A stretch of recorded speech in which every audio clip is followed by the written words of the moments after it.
Hello, everybody, and welcome back to a special Memorial Day edition of the RnRGzrs show. I'm your host, Murph, and as always, I want to welcome a man who has served our country himself, the man who came in from Electric Avenue. As a matter of fact, that would be Doc Vox. How you doing, Doc? Very well, Murph. Very well. Oh, yeah. Thank you again for your service to our country. So why don't you explain a little bit about what we're doing tonight? For our Memorial Day episode, we'd like to look back on some of the rockers that have served our country. We do realize Memorial Day is for our fallen soldiers and Veterans Day is for the veterans, but this is our rock and roll nod to those that have fallen. And kind of some of these artists, I'm sure you probably know were in the military, and some you may not have known. Right. So without too much delay, we'll go ahead and jump right into it. First one I'll bring up, this is no particular order other than maybe length of service kind of, but the first few didn't quite make it as soldiers, including our first one, Mr. Jimi Hendrix. There he is, a very young Jimi Hendrix. Yeah, I think many of you probably know the story. Jimmy was, well, I guess in stolen cars. He didn't necessarily steal them, but he was in the stolen cars. He was riding twice. Twice by the time he was 19. And back then it was a different time. And this is in the early 60s. And they gave him the option to go to the Army or go to jail. And he took the Army. And actually, he chose to be a paratrooper. Yeah. And he joined up with the 101st Airborne, which you're saying you're saying they're pretty badass, huh? Yeah, you don't mess around with those guys, Yeah, earned a Screaming Eagle patch. So the way they explain it is, because he was doing after-hour gigs in a club outside of Fort Campbell, and the way they put it is, and I can't believe this, they write up that failing to buy into military service, he was given a general discharge under honorable discharge. Failing to buy into military, I didn't know you had a choice. Geez. Yeah, that's kind of, it is kind of odd. I wonder if I would have had a choice. I came real close to heading out to Vietnam with my number 151, draft number 151. I'm sure I would have been on my way, but I didn't know. I could have just told them I'm sort of failing to buy into this guy, so I'm out of here. Doesn't work for me, guys. Okay, honorable discharge. Bye-bye. Nah, I don't think that's how it works. So. Yeah, he served for a little longer than a year, and I think it just got to the point. Same with our next guy. The Army felt they'd be better off without them, and they'd be better off without the Army. So let's part ways. So I hear you. So he lasted a little over a year. So he met Billy Cox. A future member of his band of gypsies, met him while he was in the military, and got out in late June of 62. So good while before he became the Jimi Hendrix that we all knew. But here he is with his Dane Electro. That looks like an upside down Dane Electro guitar. Okay, he did whatever he needed to do back in the day. So boy, sure paid off. But he never made it. Just couldn't buy into the military deal. That's amazing. I still find that amazing, but that's kind of whatever. Our next guy as well couldn't buy into the military way of life, and that's the leader of the Grateful Dead, Jerry Garcia. Jerry, there he is. Jerry was in for a short time. Never got the exact dates. I couldn't find, but the same kind of deal. He stole his mother's car, and it was at his parents' behest that he joined the military. Well, he dropped out of high school also at the age of 17. Yeah, I think they were kind of just fed up with him, and at that point, we're shipping you off to the goddamn military. But in the military though, that he started picking up the acoustic. So well, he lasted 9 months. And received a general discharge for essentially being the complete opposite of a soldier. Yeah. Wow. Yeah. At one point, I don't know if it's the commanding officer, first sergeant, or somebody in charge asked him, what he wanted out of his military career, and he just said, "I want out."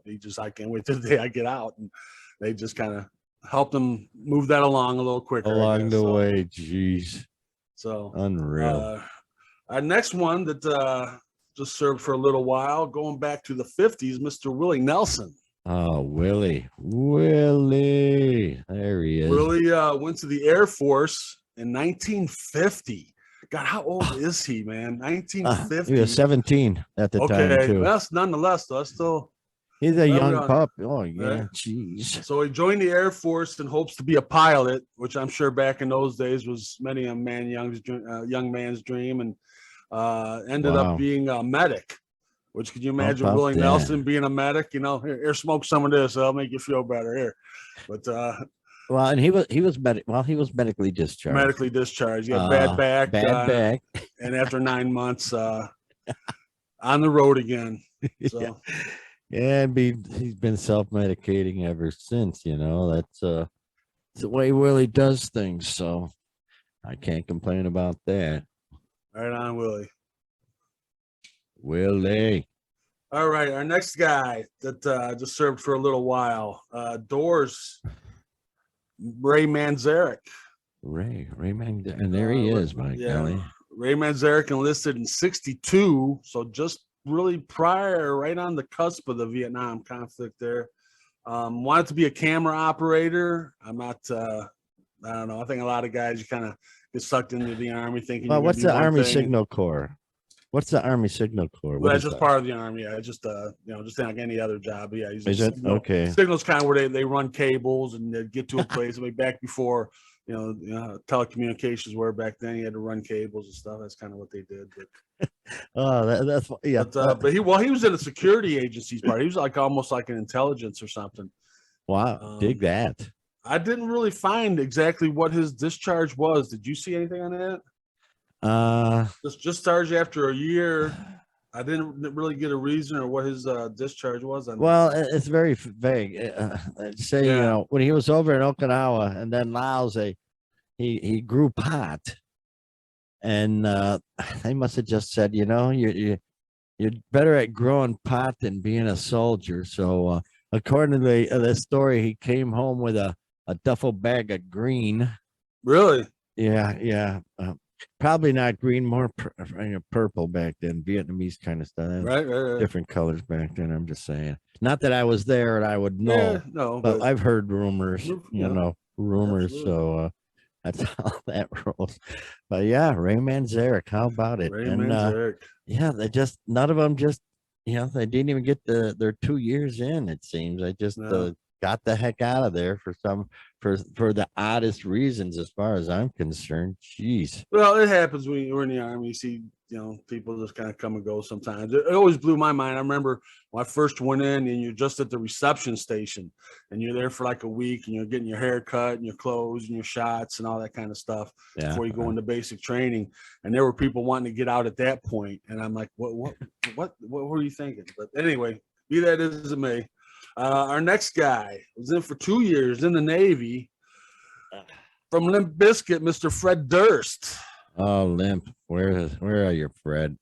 Oh, there he is. Look at that. So Fred was in the Navy for 2 years. Again, didn't get much information on his other than he got out to be a tattoo artist. Yeah. Well, yeah.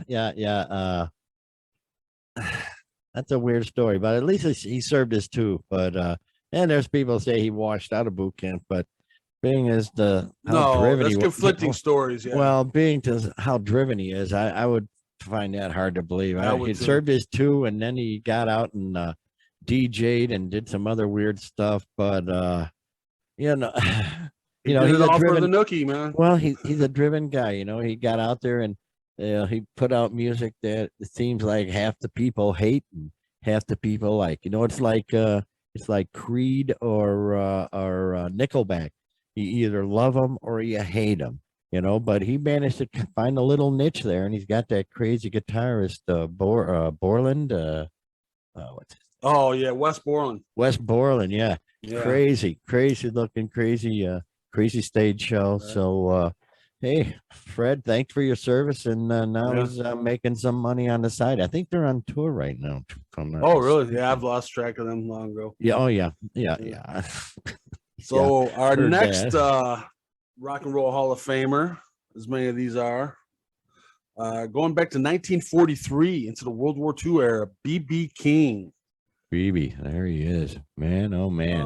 BB enlisted in 43, joined, I guess was doing fine as a soldier, but they deemed that his services would be better served to the war effort back home, being that he could drive a tractor and there were things that he could do that skills that were needed back home on the front back home. So Sure. it was a very different time back then. You remember World War II, the whole country was in on the effort. It was a whole country effort. Exactly. Absolutely. They're doing drives for everything from rubber to Lord knows, just, it was things really being rationed, all that. Yeah, the whole country. Yeah, everybody turned into all the factories turned into making war stuff. So that's the way that was. But way to go, BB. So, yeah. And there you go. BB stands for Blues Boy. I did not know Boy, that. yeah. Blues Boy King, yeah. Outstanding. Very cool. Oh yeah. We'll do a blues show. I love the old blues. Oh, absolutely. Our next guy served during the Vietnam era, but was not in Vietnam. John Prine. John Prine, there he is. Songwriter from Maywood, Illinois. The Maywood mailman. Used to be a mailman too. Did 3 years, I believe, as an army mechanic in Germany. Same as me. And this is he was in many years before I was during the Vietnam era.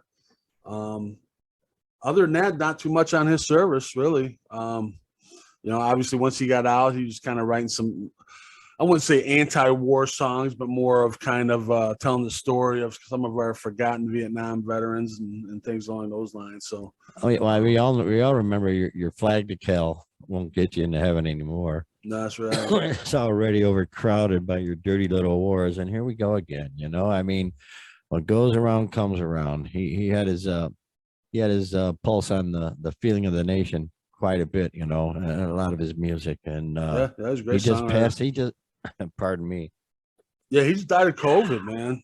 Yeah, just maybe 2 years ago. Yeah, towards the beginning of the pandemic. Yeah, he was real one shame. of the. Real shame. Jeez, unbelievable. All right, moving on to another John Fogerty. Creedence Clearwater Revival. John Fortunate Fogerty. Son. Was drafted. Some of these guys I just couldn't. They've kept their military pictures tight to their chest because some of them are hard to find. And, I can imagine. He was one of them, but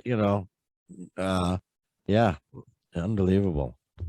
Obviously he was got drafted in 66, did his 2 years, got out in 68.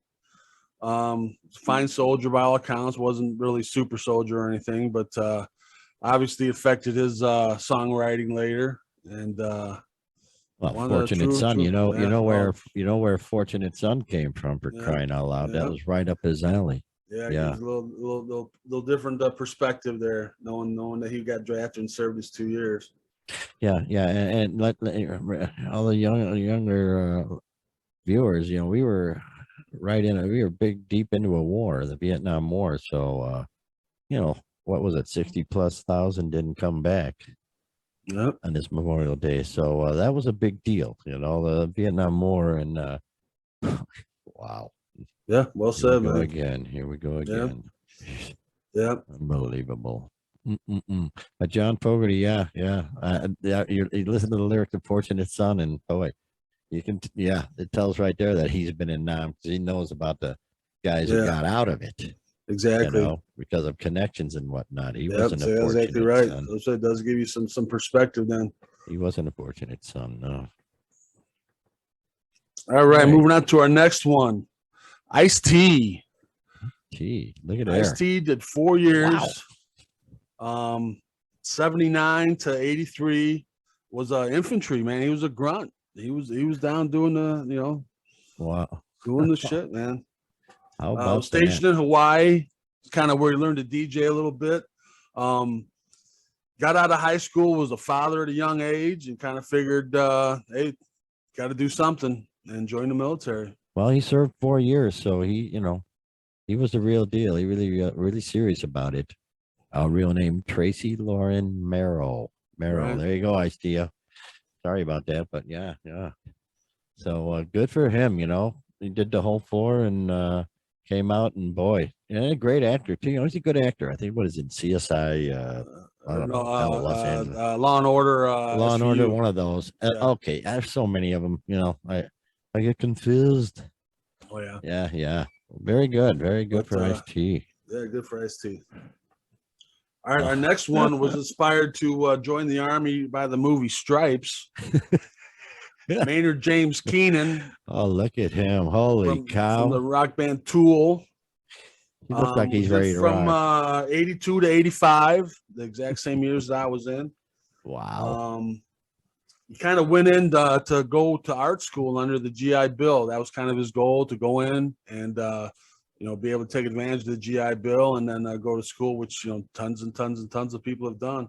Sure. While he was in, he was an excellent soldier. He was soldier of the cycle. He was all these awards, and they wanted him to go to a West Point to become an officer. Holy cow! And he kind of realized, if he made that move, that's a lifetime career move. And like I said, that he kind of already had his sights on going to art school and going that route. So,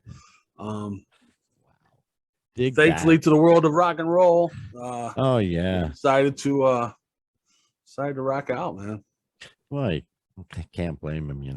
Jeez, good for him. Far out. Hell yeah. I'd give him a little applause there, huh? Yeah. Well done, Maynard. Looking sharp, too. I love that picture. That's great, man. Whew. Looks like you're ready to kick some ass. Speaking of kicking some ass.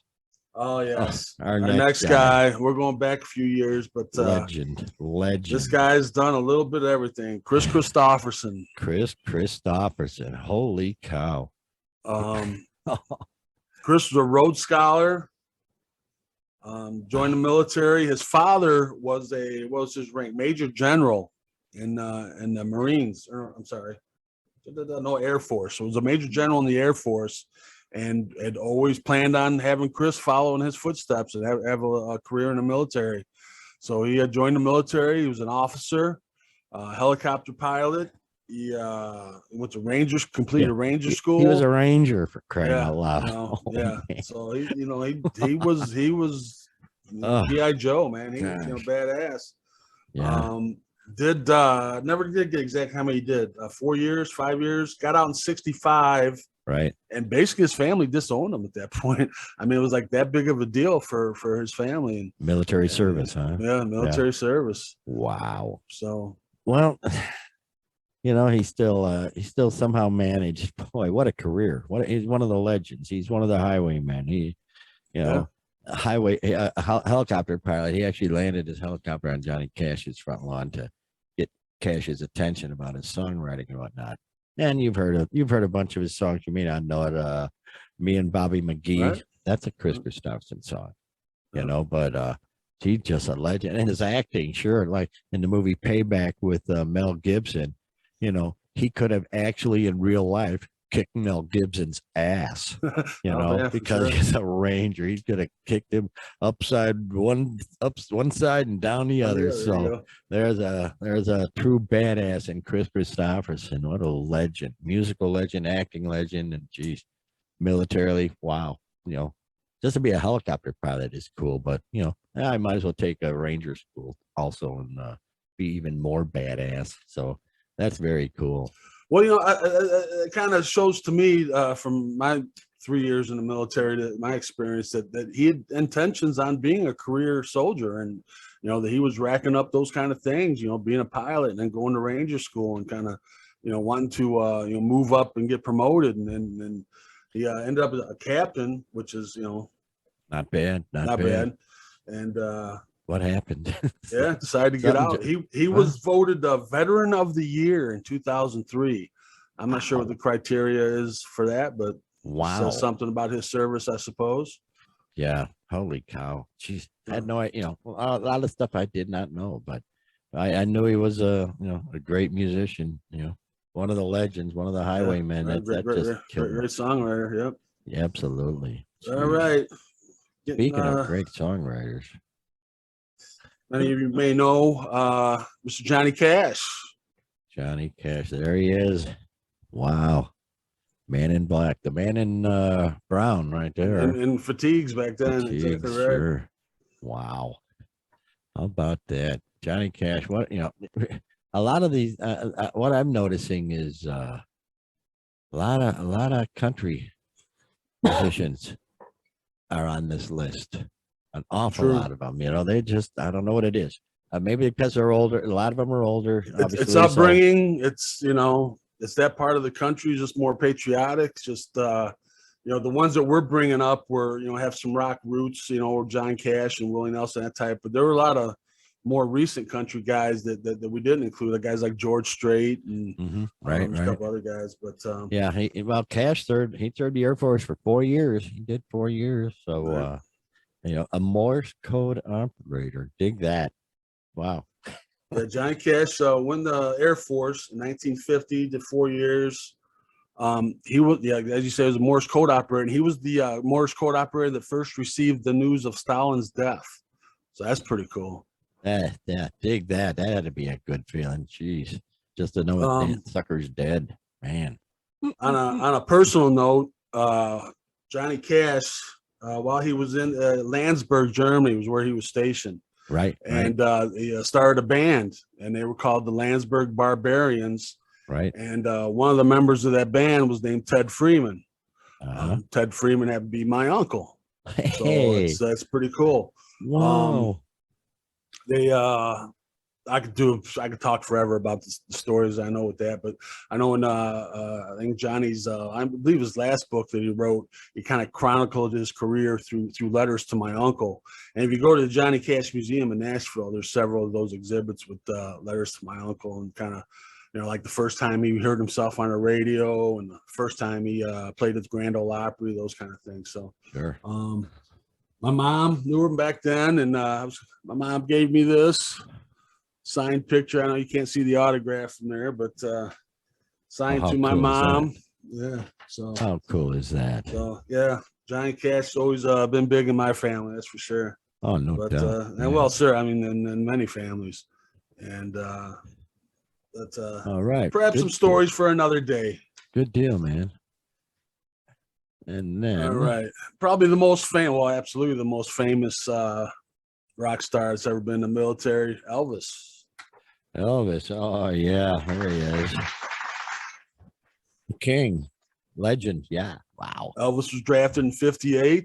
I'm not conspiracy minded, but I've always kind of wondered, hey, we got to squelch this rock and roll shit. It's getting out of hand, and maybe yeah, because he was already Chuck Berry got arrested, Buddy Holly died in a plane crash, Elvis goes in the military, Little Richard finds a guy, just I don't know, just a lot of things kind of happened. I don't know. Be that as it may, we'll get back to Elvis's drafted in 58. Kind of obviously offered special, offered him to be just like a USO entertainer, basically. And he said, "No, I'm a real soldier, and we're going to do this." And way to go, Elvis. He didn't accept any special accommodations or anything along those lines. So good for him. Yeah, got did get hooked on speed. That's kind of where he started his downward spiral. So that sort of sucked. That's where he met Priscilla. We all know the story over in Germany. Meeting Priscilla, that kind of thing. But yeah, during his time in the military is where he got relying on stimulants, kind of, and got out of there at 1960, and boy, things took off. They did not squelch rock and roll, Doc. From what I've seen, so holy exactly. Well, during that time, Colonel Tom Parker had the foresight enough to have enough unreleased material to still kind of spit out stuff here and there during those 2 years that he was in, to kind of still keep him in the public eye. So Colonel Parker, for all the colonel's faults, they had the foresight to do that when, it seems obvious to do now.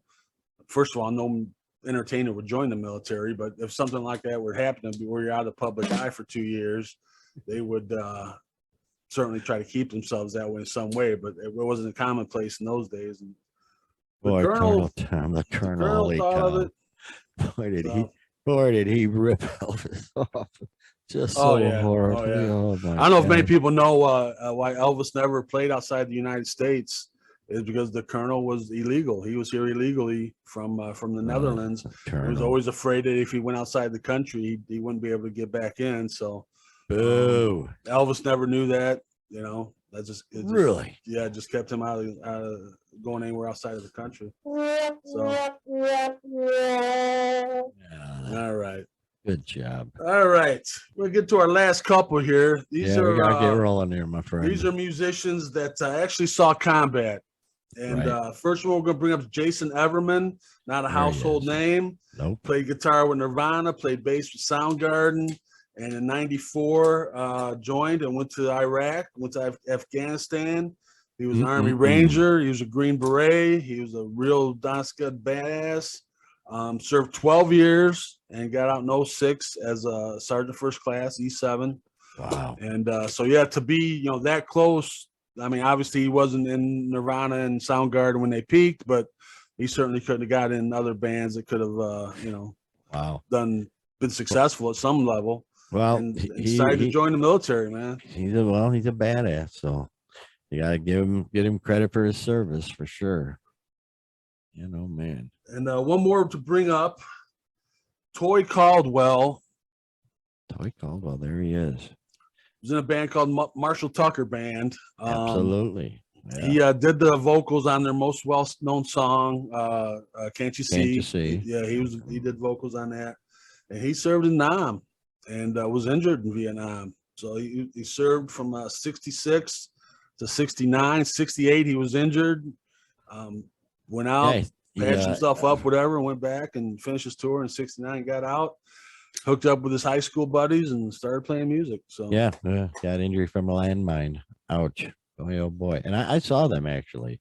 And was it him? One of the guitarists, probably him, plays just with his thumb. Use his thumb as a pick, which it's a pretty unique thing. But yeah, that was a good night. That was a good night. So man, thank you for your service. And guys that come back injured, it's just what a shame. But thank you, Toy, for your service.